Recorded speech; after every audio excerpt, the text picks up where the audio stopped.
Hey everybody, this is Ryan McClanahan with historythroughcards.com. Hope you're all doing very well today.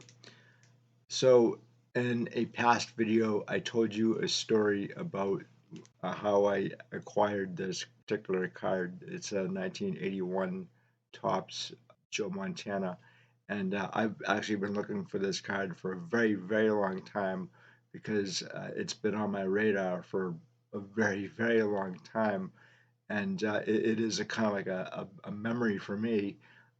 As a kid, I did see Joe Montana play a couple of times, but the card really had for me a lot of great memories of trying to acquire it. Now, how I actually acquired this card was through a modern show, and I'm a vintage collector for the most part, and I have a little bit of modern cards. And so the reason today why I'm talking to you about this card is that, again, really, is because it kind of reminded me of something today, and I wanted to tell you a story about what was going on in another industry that it's not really associated with sports cards, but I had actually tried to think about what other industries uh, that I could think of that may either intersect with the modern hobby or sports card hobby, and maybe there's something that we can learn from what basically what not to do with the sports card hobby. And I came up with two industries. One was the comic book industry, which I'll talk about in another video. The other one is Atari. And okay, Atari isn't an industry, but it might as well have been back in 1981 when this card was first being issued. And again, 1982 was when I actually bought my Atari. I still have this thing, by the way. It will not die. So, I grew up with Atari. It is a classic for me. I still play video games on a weekly basis, mostly Atari, Nintendo, Sega. I still play all the video games from my childhood, and man, I suck. I didn't think I was that bad at video games, but apparently, you don't play regularly, or if you don't remember all the tricks of the trade, you kind of forget these things over time. And so I'm still playing Super Mario Brothers and Galaga on a weekly basis. But today, what I thought I would do is go through a little bit of the downfall of Atari and see if there's anything there that may be able to shine some light on what's happening in the modern market today. Um, when I was collecting modern cards back in the early 90s, I quit. I quit because of the 1994 baseball players strike, and there were a few other strikes going on as well during my lifetime as a kid. The football strike in 1982, and then the hockey strike in 1992 and 1994, 95, and the baseball strike. And so there's been a lot of strikes here, and I had it with baseball at the time in 1994, but I still wanted to collect. Now, the interesting thing that I think this is a very teachable moment, what happened to Atari in 1982, 83 or so. And Atari just came out with a new console a couple of weeks ago, and I had thought about purchasing this thing. And I know they had come out with a new console in 2019, and I was really disappointed with that. I didn't buy it, but from everything I heard about this thing, it all seems like Atari is playing a lot of games with customers, and this I think is gonna be kind of eye-opening for anyone who either A remembers the early 1980s or collects modern, because there's a lot of I'm not going to say coincidences here, but a lot of similarities between what happened with Atari and kind of like what's going on now with overproduction of sports cards. Now, when I purchased this card, first off, I was really surprised that it was actually there, and I actually also purchased another card from my childhood at this show as well, and I haven't done a video on it, and I'm really sorry about that, but I'll give you a hint. It's Super Mario. Anyway, um, so when I was at this show, I immediately felt overwhelmed. There was so many modern cards that I bolted. I took off, and one of the reasons why I did that was because I looked around, and these were all teenagers buying cards of players that I had no idea who they were. And you guys have to remember, like the last time I opened up a pack of cards was 1994. And so I've been I've been out of the modern hobby now for almost, well, yeah, 30 years. And so I really felt out of place, and it was just a very weird feeling that there were so many modern cards, and um, you know, just it was one card or one player for like, a dozen cards. And um I'm not unaware of this. I know this has been going on for a while, which is why I'm talking to you about Atari right now and the overproduction. But I want to have you guys hear from the horse's mouth, if you will, from 1984, I believe, or 83. And there's two articles that I'm going to kind of like transcribe here. So I think you're going to find it really interesting. And catch me on the flip side because I have a little bit more to say about this. So here we go. This is from the Sydney Morning Herald, December 22nd, 1982. Sydney, New South Wales, Australia. Atari fights hard to keep market share by Andrew Pollock. New York, Monday. Working at Atari Incorporated is like playing one of the company's video games. It requires quick reflexes, and one's turn at the controls may be short lived. Just in the past 2 weeks, three Atari executives, none of whom have been with the company more than 8 months, have been zapped. Such rapid fire dismissals, as well as resignations, have become a trademark of the world's largest video game producer and of its mercurial chairman and chief executive officer, Raymond E. Kasser. The high turnover was saying something about the management of Atari, but few people were listening. After all, Atari was probably the fastest growing company in the United States, climbing to about $2 billion in sales in a few years as the video game craze swept America. Now people are taking notice. In the past 10 days, a series of revelations have rocked the video game industry.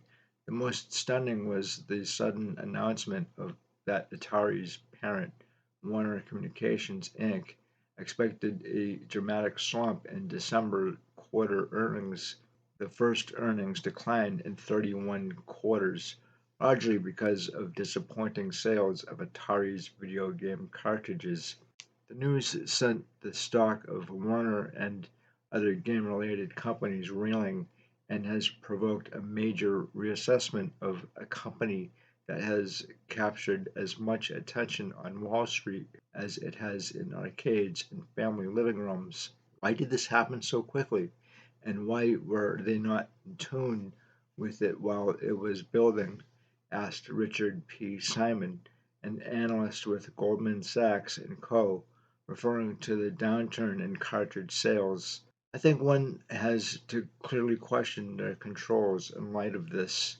Michelle Preston, an analyst at Cyrus J. Lawrence, said, I'm not satisfied with the explanation, and there are some real fundamental questions posed for the long term. The situation at Atari is by no means dire.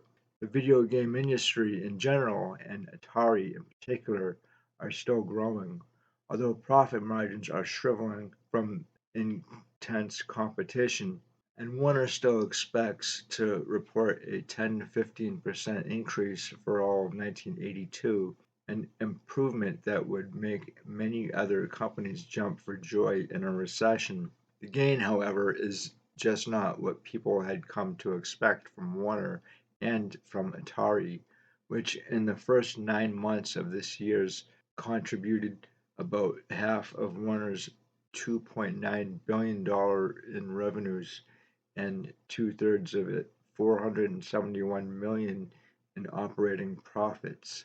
Warner's earnings statements said the company expected December quarter earnings to be roughly 60 cents a share, compared with the $1.17 a share recorded in last year's December quarter. Even more dramatically, the results will be only one-third of the $1.60 to $2 expected at Atari by most Wall Street analysts, who now, furious and embarrassed, say that the company privately confirmed such estimates up to the morning before the December 8th bombshell announcement.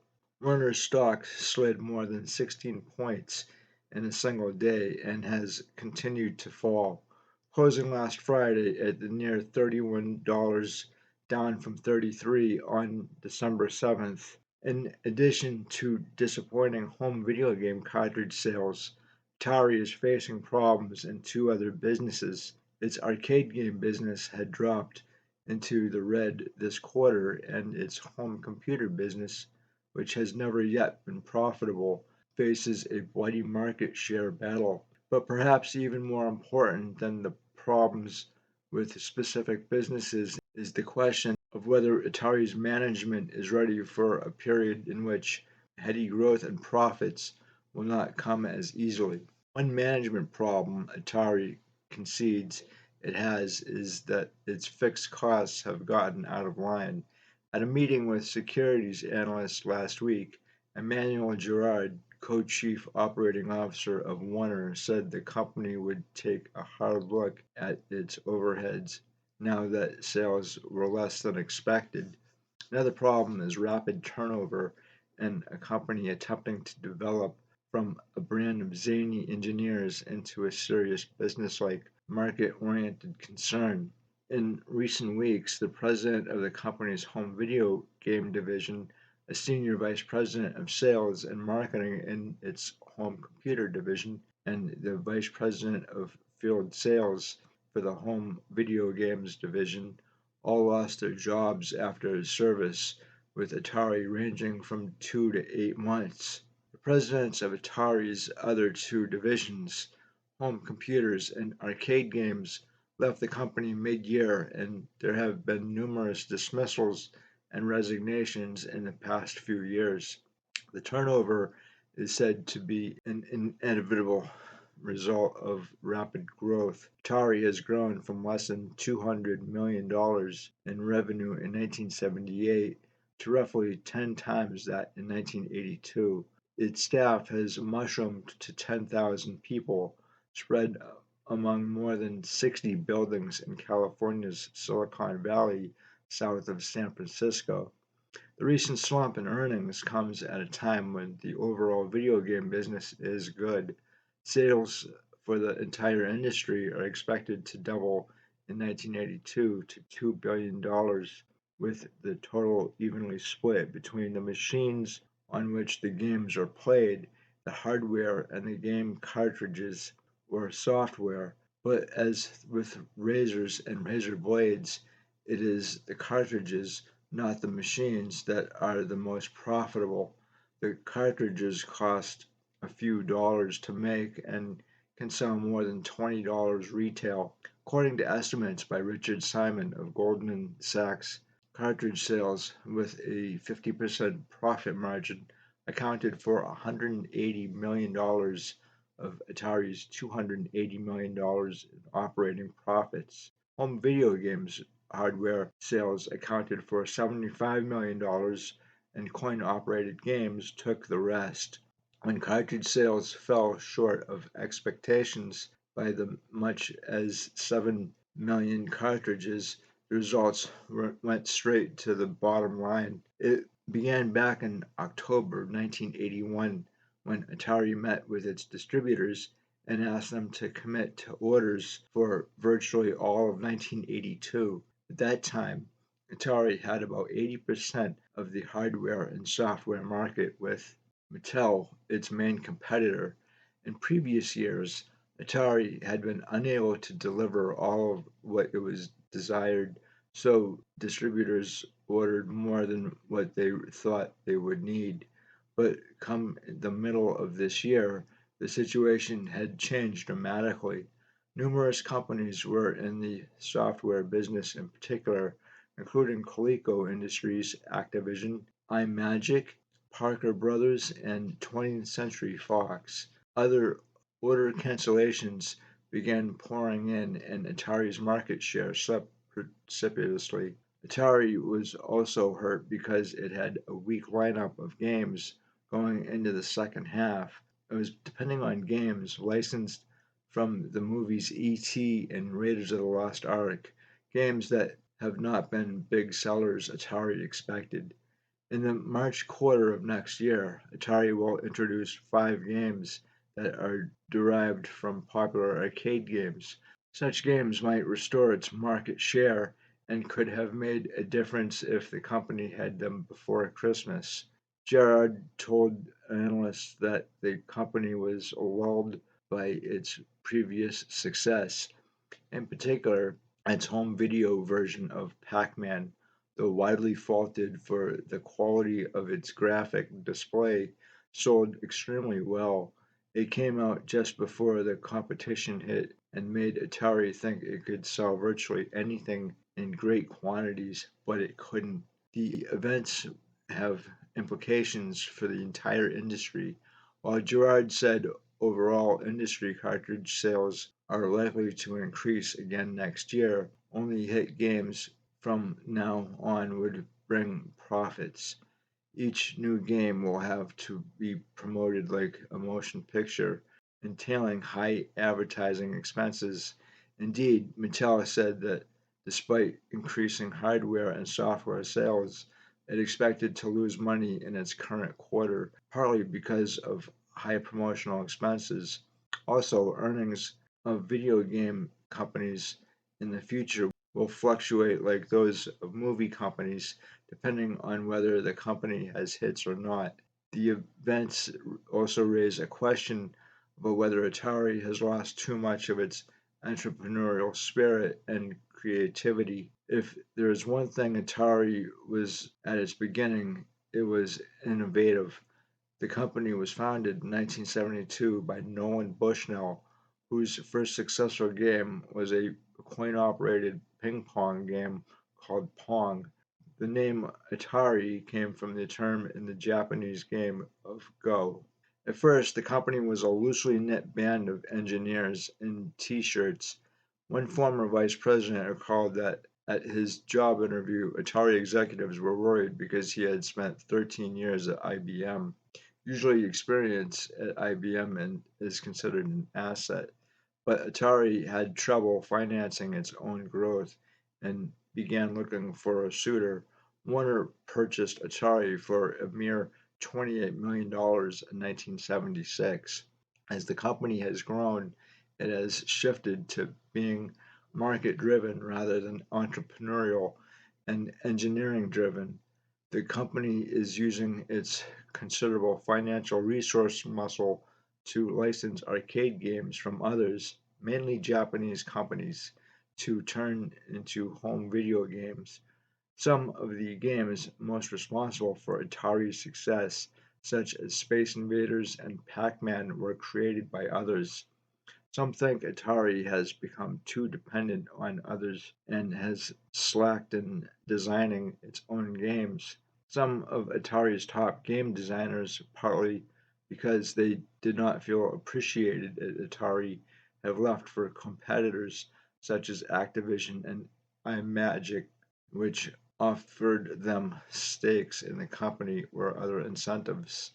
As the competition arose, Atari also resorted to legal action At one time or another, it has sued Activision, iMagic, Coleco, Commodore, and Magnavox, charging patent infringement or unfair trade practices. They're seeking to win victory in court that they can no longer win in the market, said Arnold C. Greenberg, president and chief executive of Coleco. When Atari sued Coleco for patent infringement earlier this year, Coleco responded by filing an antitrust countersuit. The problem getting its own games to market also has hurt the coin operated game business. The arcade game industry as a whole is suffering from a glut of machines and few places to put them. But Atari is suffering in particular because of a lack of successful games. Recently, Atari introduced Pole Position, yet another Japanese game. Gerard said that game and some others are already turning the coin op division around. Atari's future may lie with its home computer division. The market for home, as opposed to small business computers, has taken off this year, and Atari has seen its sales quadruple to an estimated $250 million to $300 million this year. Atari was the first company to clearly aim for the home market with a computer selling only for a few $100s, as opposed to machines like the Apple that sell for more than $1,000. But recently, companies such as Texas Instruments and Commodore International have come on strong, and a price and market share war has developed. Atari has many strong suits.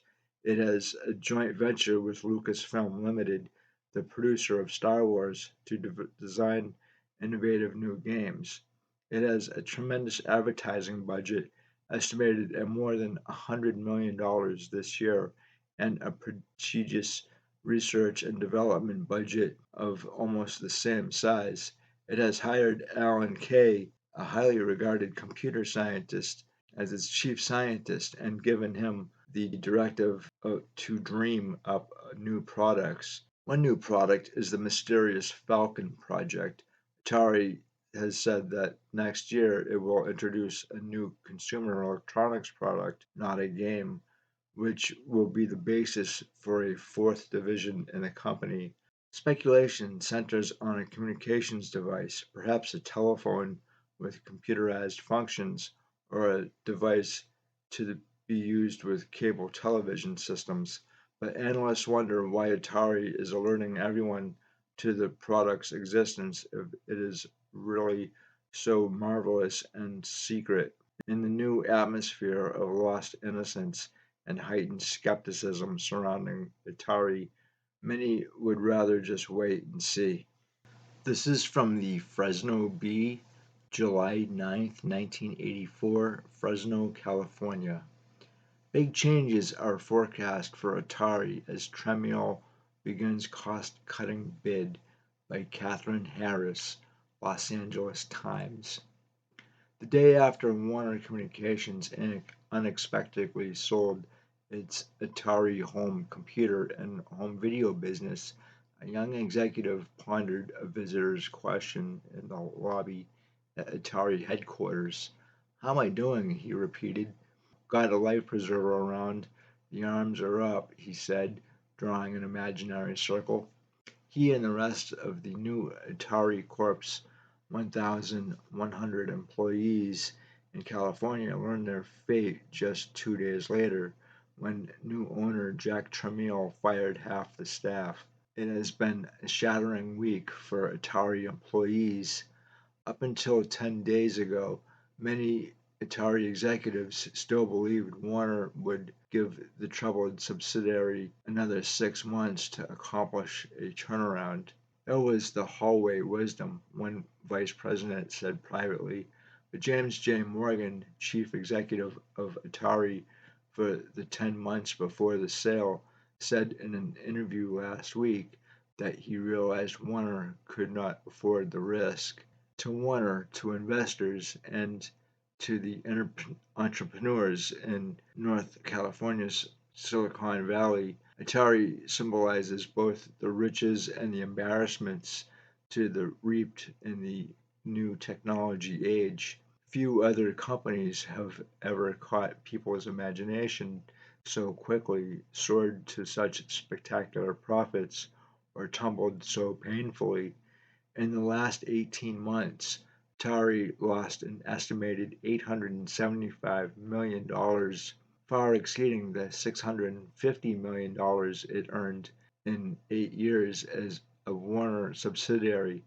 Atari led the video game boom of the past decade and is now the biggest money loser. No one knows whether Tramiel can rebuild Atari into a successful company, but under Tramiel, every pundit is certain that Atari will bear scant resemblance to the once casual and later arrogant and spendthrift organization that developed over 12 years. Tramiel is a 55-year-old survivor of Nazi death camps and the founder and former chief executive of Commodore International Limited, which claims more than 50% of the home computer market. During his 25 years at Commodore, Tramiel gained a reputation as the most cost-conscious businessman in the computer industry, and his one-man show prompted a lot of turnover in executive ranks. He is the antithesis of Atari's prior management, which evolved from a devil-may-care operation to lavish empire building and finally to the earnest team that could not halt the losses quickly enough for New York-based Warner. The task of turning around Atari requires someone as tough as Tramiel, according to some analysts in the business community, but the magnitude of that challenge is reflected in the price Warner accepted. Under the terms of the deal announced last Monday, Warner received no cash, but took $240 million in 10-year and 12-year notes. Warner also gave Tramiel warrants to buy 1 million shares of Warner stock at $22 per share, a deal sweetener, some analysts said.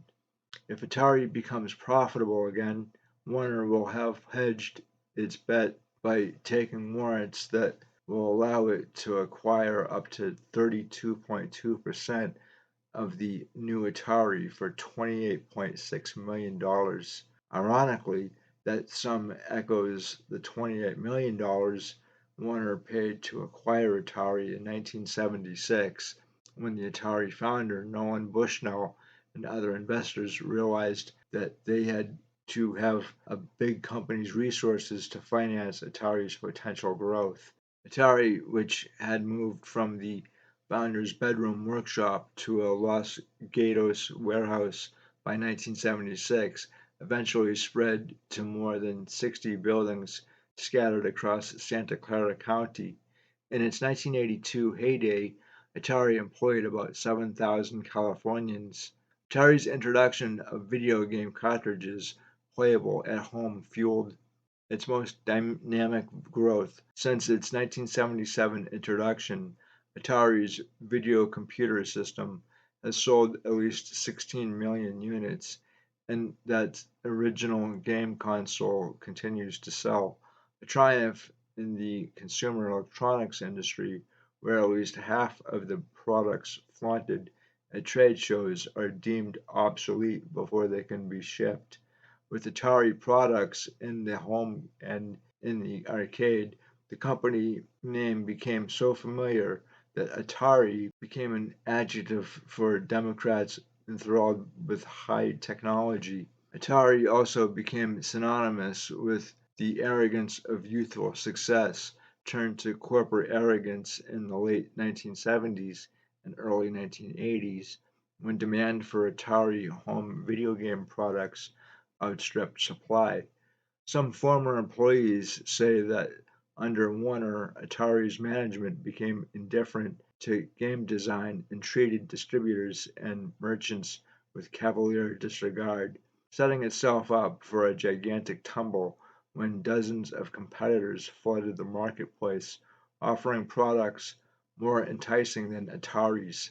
Yet when the end came and Warner exposed the scope of Atari's troubles with the sale to Trammell, even Atari's harshest critics and former employees were grieved.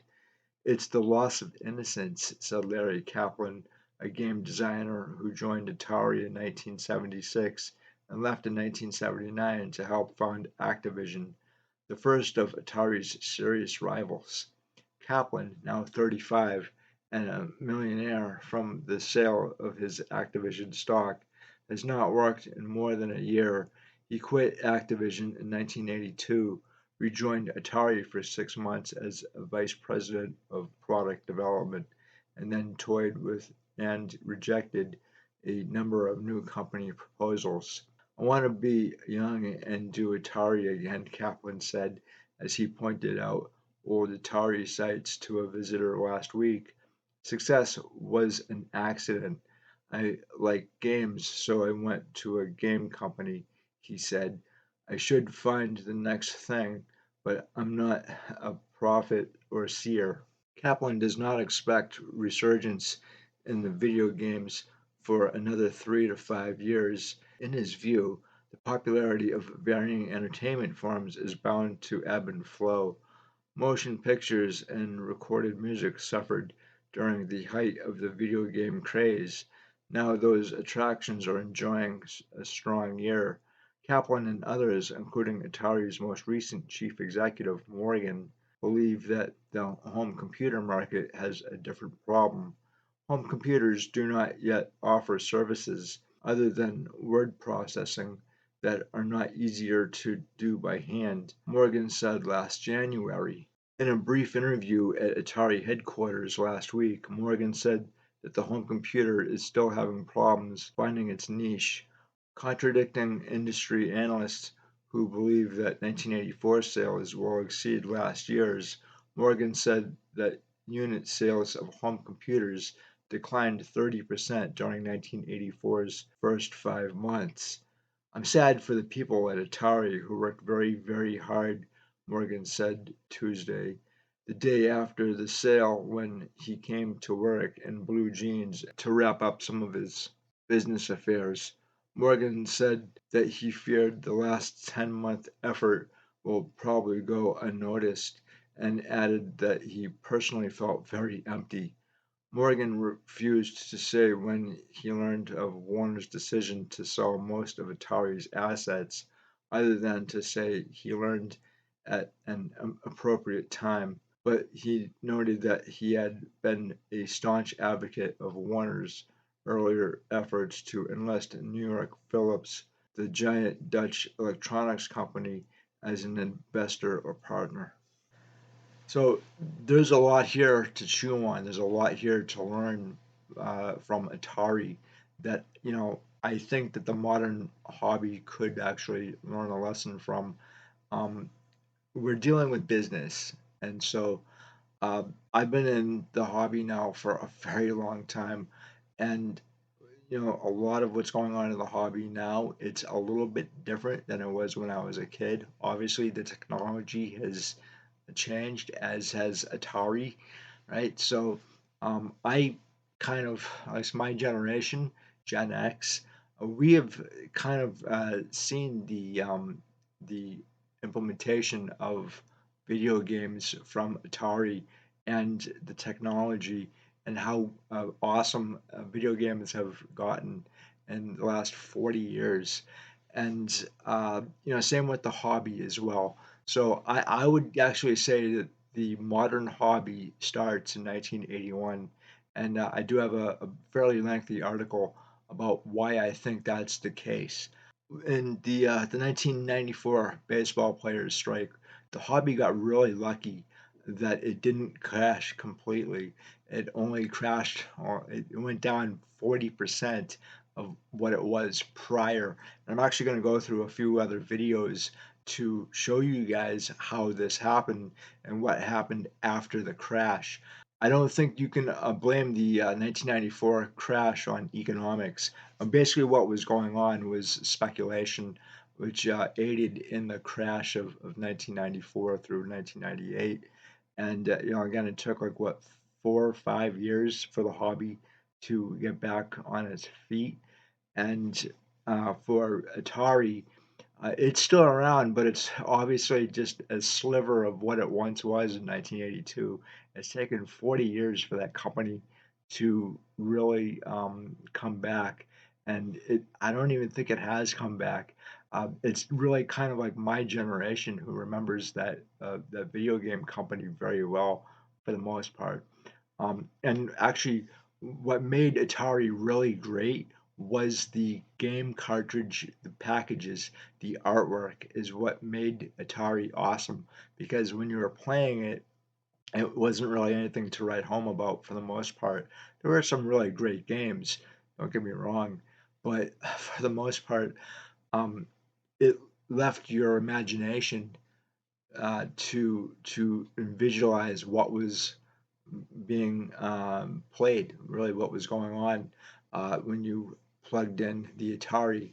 And, again, the artwork is almost everything, even in the hobby. If you have a great artwork, uh, you'll sell your products. For Atari and a lot of card issuing companies like Topps or Panini, you have to have really great management in order to succeed.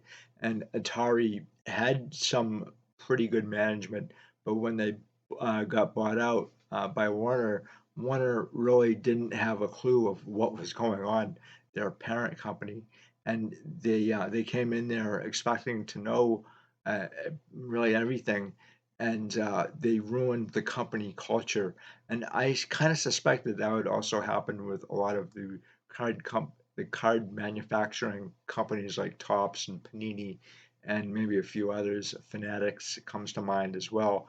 Um, you also can be number one, but you're never going to be number one all the time.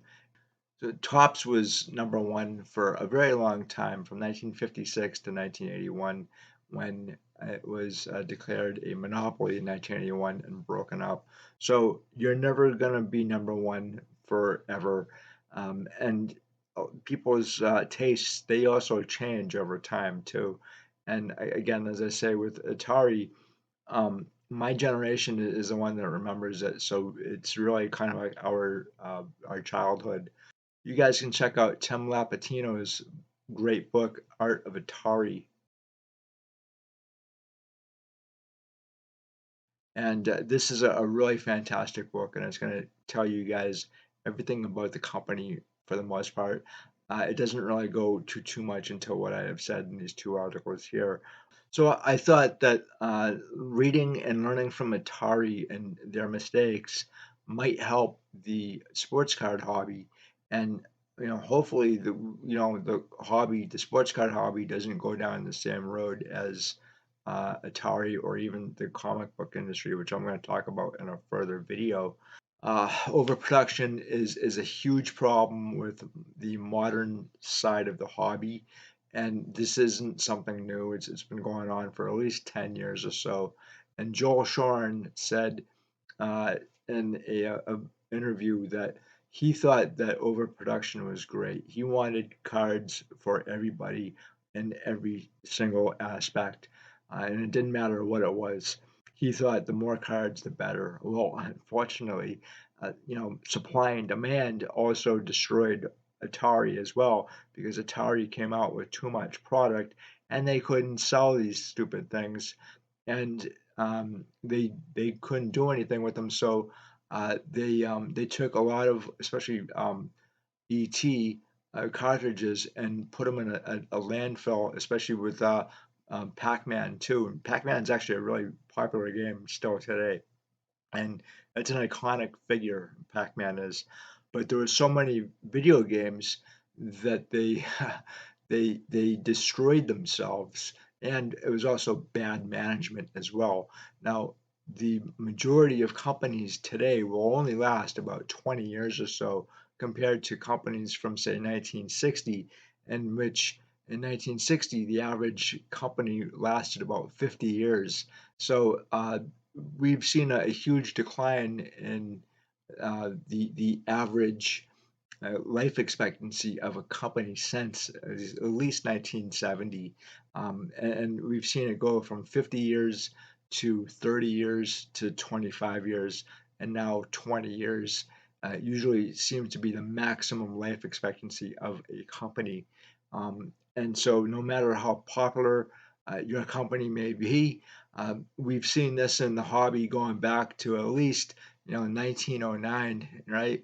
Where one company gets bought out from another company, that company gets bought out, and now they're a subsidiary of another company, and trying to connect the dots all the way back to the company's founding can be extremely difficult, if not impossible. And we also forget too that the baseball card was not the main product prior to, say, I don't know, 1991, when they stopped introducing gum into the packs. We kind of forget about these things because now it's the card that is the main product, and not the chewing gum or the prize, like the whatever it may be, the confection. It's a good lesson to learn here. If you don't learn your mistakes from history, you're doomed to repeat it. As Raul from AIH Sports has always kind of said, uh, history doesn't repeat, but it rhymes. And I think we're not going to have a total zero bust on the hobby. It could go down again to, say, 40 or 50% in the future to what it was in 1994 through 1998. And then there's a gray period of the hobby from like 1999, 2000 through, well, some people say 2016. I'm going to get into that as well in another video as well, because there's a chunk of the hobby that really is kind of forgotten about today within this 20-year period or so, or 15-year period from like 2000 to 2016, 2017. I don't see how it could be like 2016, 2017. I mean, I remember those years.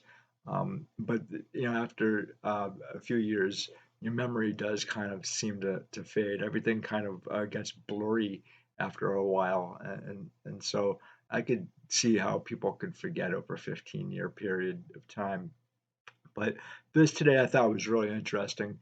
I think Atari, the the way that it imploded, uh, it speaks volumes to what could happen in the hobby in the future. And you never know. You never know. A lot of the card companies today, we don't actually know how many there are. I don't think we do. There's a lot of there could be actually so there could be actually like two or three card companies that are issuing 90% of the product. That's very well possible because it's happened before. And that could be considered a monopoly too. If you peel away the onion, you might get to the truth or the facts of what is actually being sold today.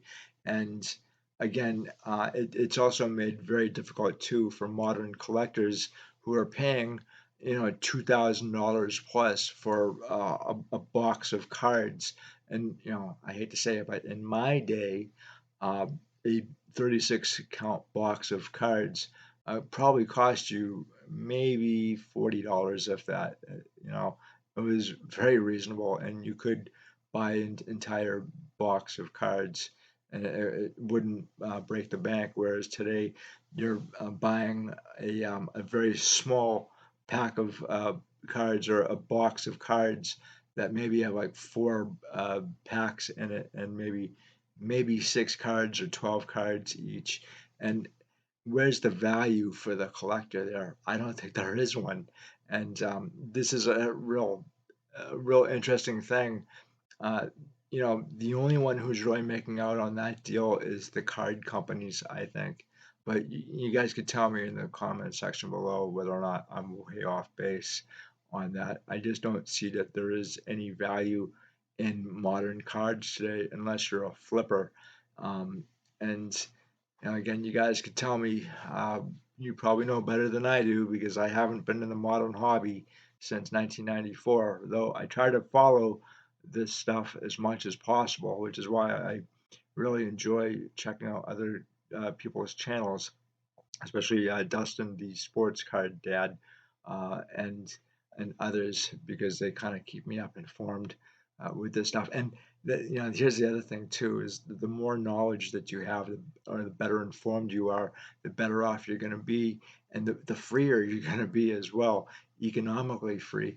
And I would hate to see a collector who maybe just gets in the hobby for the first time and really wants to collect cards, even modern cards, go for a pack and just get completely ripped off and just not want to participate anymore, because this is a really fun hobby.